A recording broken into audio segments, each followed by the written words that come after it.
Yo, what's up mga kabors? Panibagong araw, panibagong vlog na po tayo ngayon, ano? Mga kabors, ito yung bago naming libangan lang, ano? Aliw-aliw lang to. Libangan lang to rin sa amin. Kasama ko ngayon dito si Ern. Right, so ang gagawin namin mga kabors, ganito.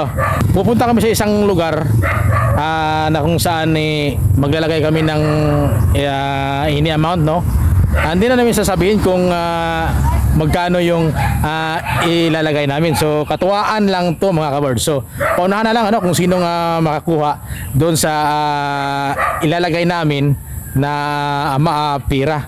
So kunting halaga lang to, katuwaan lang to, para naman doon sa mga kung sino man ano, kung sino man ang makakita nito. Sana napanood niya itong video na to at mag-comment kayo mga kabirds kung sino nakakita para naman malaman namin kung talagang nakuha ba or hindi. So huwag na matagalin pa, pupunta na tayo doon sa may area mga kabirds na kung saan doon ko ilalagay. Right, let's go mga kabirds. So dito natin ilalagay, no, sa may yung isang puno na kung saan meron din mga dumadaan dito mga kabirds. So hindi rin natin ibutang sa pinakasimple lang para naman medyo hindi agad-agad makuha. Pero hindi ito talagang ano mga kabirds sa main way, no? Pero talagang maraming dumadaan dito abot kang ilog. So tara na, tara tayo. Let's go. Sa mga kabirds, meron kunting amount dito, no? Walang lukuhan to, katuwaan lang. So, meron kunting amount na ilalagay dito sa plastic para talagang safe siya nun, hindi siya mababasa. Kung makuha man siya ngayon or anong araw, talagang hindi siya mababasa mga kabirds. So kailangan safety siya para kahit umulan man or bumagyo, talagang hindi siya mababasa mga kabirds. So ibuhol lang natin ang ganon. So andito na yung kunting halaga, no? Nakalagay na dito sa plastic.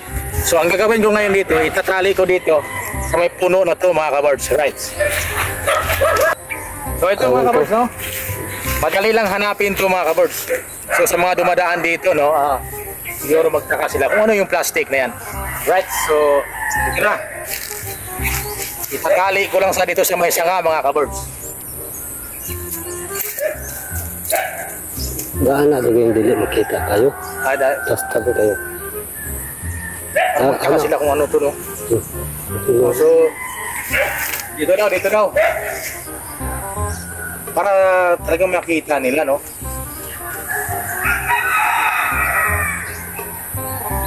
Dito sa may sanga lang. Itatali natin dito mga kabirds.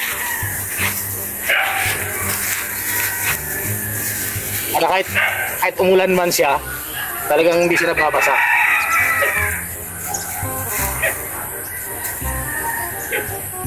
So ayan, oh, sa susunod para talagang malaman nila kung kanino, lalagyan ko ng maliit na pangalan doon kung saan galing para pagka nakita niya, for example lang, no, pag nakita niya, so kahit ikaw naman kung makita mo, walang nakalagay kung kanino galing. So ang gagawin ko ngayon doon, sa susunod, no, sa susunod. So una pa lang to, first time pa lang to na gumagawa ko ng video na ganito, no.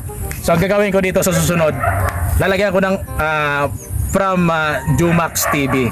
So congratulations. Yan ang ilalagay ko sa susunod mga kabirds. So una pa lang to, no. So andito siya mga kabirds, no. Kahit umulan man o bumagyo, hindi siya nalalaglag kasi tinatali ko yung plastic dito. So ang gagawin ko ngayon dito is paikot ko lang yung camera mga kabirds para sa mga nakapamilyar, no. So nandito tayo sa may barangay lang namin, no.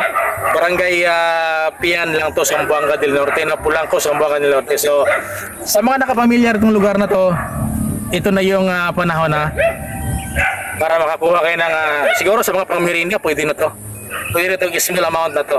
So katuwaan lang to, malay mo sa susunod meron tayong merong gustong anong tawag dito, mag-sponsor. Kung gusto niyo doon sa lugar ninyo ilalagay namin, pwede yun mga kabirds, kung open kami sa mga mag-i-sponsor. Right. So ang gagawin natin dito, iikot mga kabirds yung camera para makita kung saang lugar to mga kabirds. Right. Camera, turn around mga kabirds. Hindi ba, Steady lang ka. Hinahinay lang, hinahinay.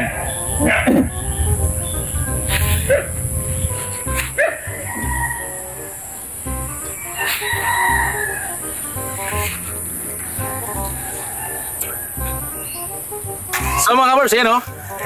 Siguro naman na dito sa mga kabarangay namin, no, sa Barangay Pian, familiar no tong lugar na to.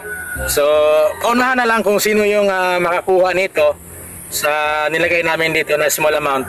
So, sana naman mapanood, kung mapanood niya tong video na to, mag-comment kayo mga kabors para mapanood namin kung talagang sino yung makakuha nito. Right, so pwede rin sa sunod na gumagawa kami ng video, pwede rin namin itong balikan kahit saglit lang bago kami maglagay, pupunta doon sa isang area pa na paglalagyan na naman namin sa susunod mga kabors. So maraming pong salamat, aantayin ko yung mga comment, sana mag-comment kayo para alam din namin na nakuha nyo yung nilagay namin dito. Hanggang dito na lang, bye bye.